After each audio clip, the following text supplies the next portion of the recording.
कुछ खाती नहीं। और बहू, बहू जरा सा खाने की शौकीन, तू चटोरी।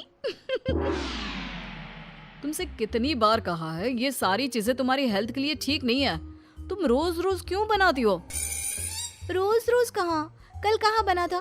और वैसे भी तुम्हें तो पता ही है मुझे खाना कितना पसंद है, तो कभी कभी तो चलता है। तुम भी खाकर देखो ना, कितना अच्छा बना है। एक दिन छोड़कर तो तुम रोज ही बनाती हो, कभी कभी कब हुआ? तुम जानती भी हो तुम कितना जंक फूड खाती हो।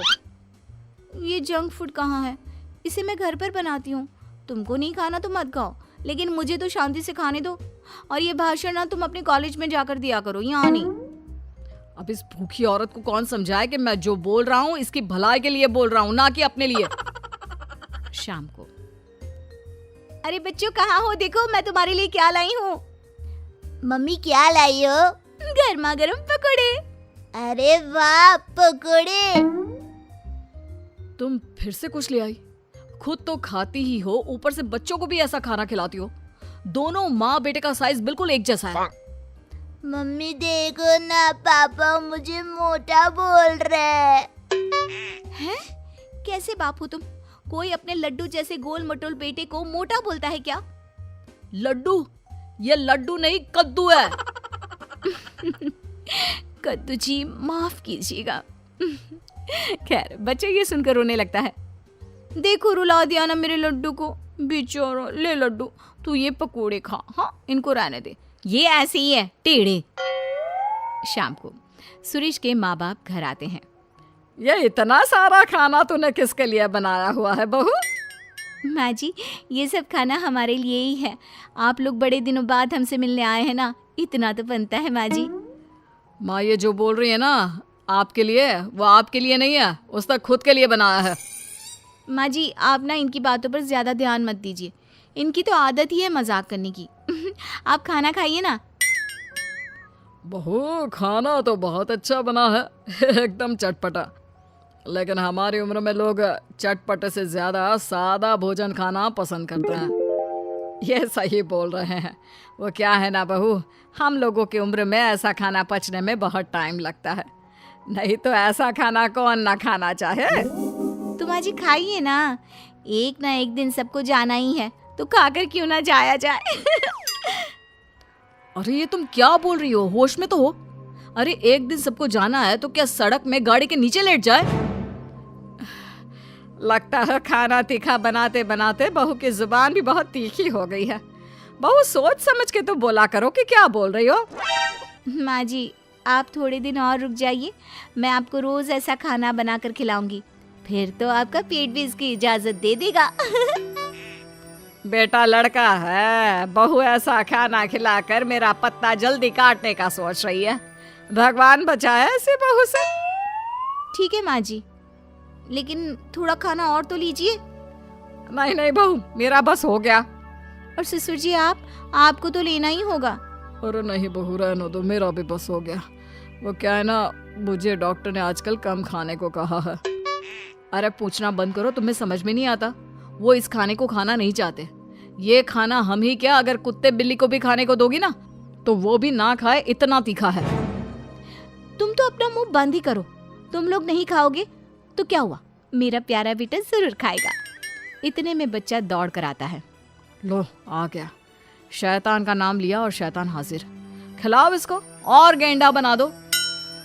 अरे लड्डू, ये लड्डू कद्दू में कैसे बदल गया, कितना मोटा हो गया है। सच्ची दादी मैं मोटा हो गया क्या? लेकिन माँ तो बोलती है मैं वैसा का वैसा ही हूँ, 1 इंच भी नहीं बढ़ा। अरे कितना कमजोर है मेरा बच्चा। हाय मेरा बच्चा। सच कहा, तुम्हारी माँ ने तुम्हें 1 इंच भी नहीं बढ़ने दिया, बस पेट बाहर आता जा रहा है। माँ जी, ये आप क्या बोल रही हैं? कहाँ है मेरा बेटा मोटा? इसे तो तंदुरुस्त बोलते हैं। तब तो मुझ जैसे को हड्डी बोलते होंगे ना। आप सभी लोग ना मेरे बेटे और मेरा मजाक मत उड़ाइए। चल बेटा, हम चलते हैं हमारे कमरे में, वहीं जाकर खाएंगे। ऐसे ही सुरेश की बीवी कुछ न कुछ नया बनाकर खाती रहती थी। लेकिन एक दिन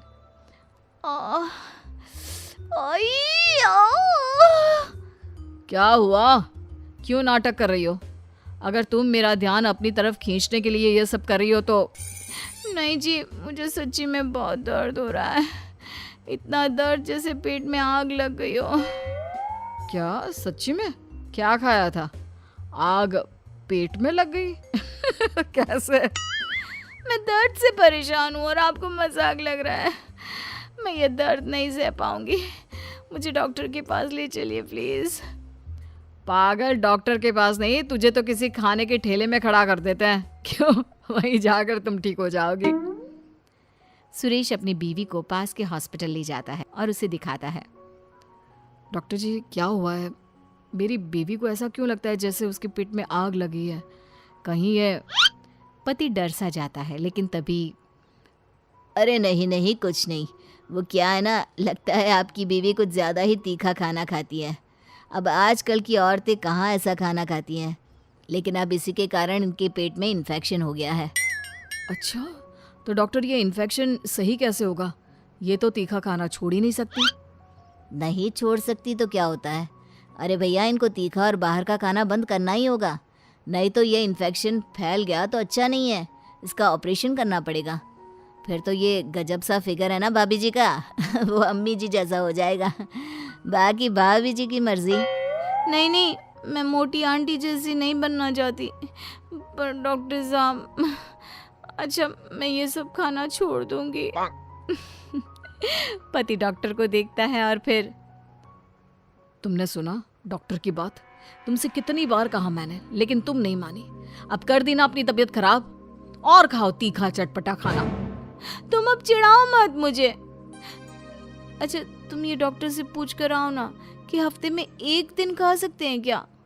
उस वक्त तो डर के मैंने बोल दिया था, लेकिन अब मुझे मुश्किल लग रहा है। यहाँ जान पर बनाई है और इसको खाने की पड़ी है। अभी भी आधी रात को मेरी नींद खराब कर तुमको अपने खाने की चिंता हो रही है। यार कुछ तो सुधर जाओ। तभी सास बच्चे को लेकर आती है।